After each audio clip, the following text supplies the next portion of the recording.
All right, so there are many different things that really block self-development. Okay, so most things in our experience really are the visualizations, at least, will really only be as a tip of the iceberg kind of representation of the overall processes that are at work to bring these manifestations about. So one particular self-development blocker I want to discuss is our culture's orientation to money. It's a very complex deal, so I'm just going to really talk about it on three main points. How it aids in blocking our individual understandings of ourselves. So the biggest difficulty is that money is taught to be an end, a goal, when that's not what money is. Money ends up being a means, and only a means, towards an end.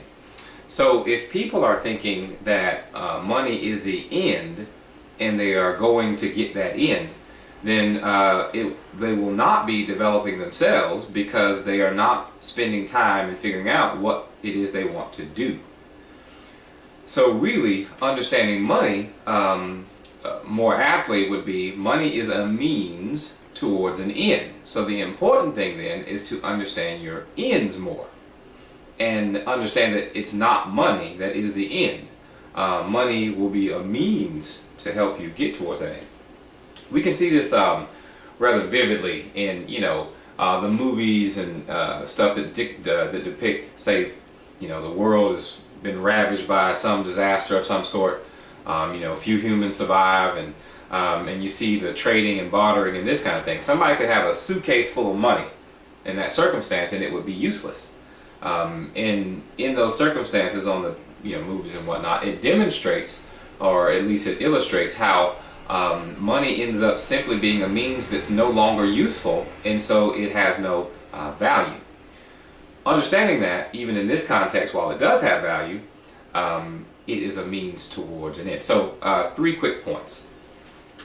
One is one of the things that's pushed in the culture, for instance, is get money. I mean, they even got songs about it, stuff like this, right? In fact, people sing this in songs quite often about getting money, things like that. And so then that puts the mantra, the mindset, well, I gotta get money. And so again, it then becomes the goal, but then for what? What are you getting the money for? So unfortunately, this ends up being an interesting cycle.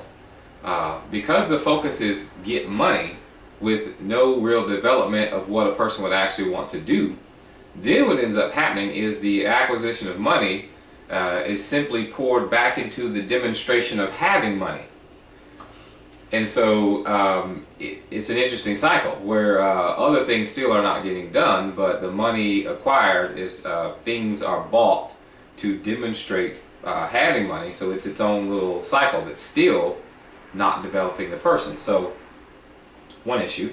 Two, in education, and I see this one quite often, both on the institutional side in places, as well as on the student side in places. Now, of course, there are examples to the contrary of both. But what I see as a general theme is students coming to understand, because the institution has led them to believe, that coming to this institution then allows you to get a job where you can get money. And so the thought, then, while the student in the micro is in the class, is, how is this going to help me get money? It's not, so I'm just kind of, checked out. I see that happening. Because again, the focus, neither for the student or the institution in those cases, again, these particular cases, is the development of the person, but much more this other goal, this other focus, this other thing, trying to, as we said, get money. So quite often I'll ask a student, or not one individual, the entire class, why you came to school.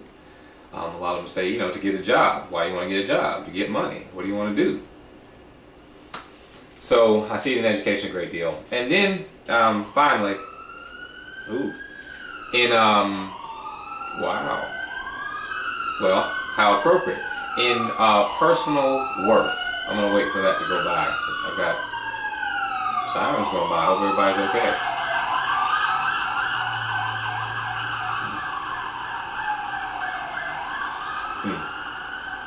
Okay, excuse me. So, like I was saying, in self-development, because the difficulty comes in is if you're being taught that money is the value or the worth of a person, and we measure a person's worth in their assets, then what a person then comes to think of themselves as a money, either one who stacks and hoards money or one who demonstrates money. And so then the whole person's self-worth and their life processes and procedures are to bring about this end of money because they think that is the end. And then they're unhappy during that process, and their self is not being developed because that same time and attention is not being paid to who it is they are and what it is they would be doing. So yeah, so one of the many blockers to personhood and personal development is the way that we understand money in our culture. So something we should probably think about.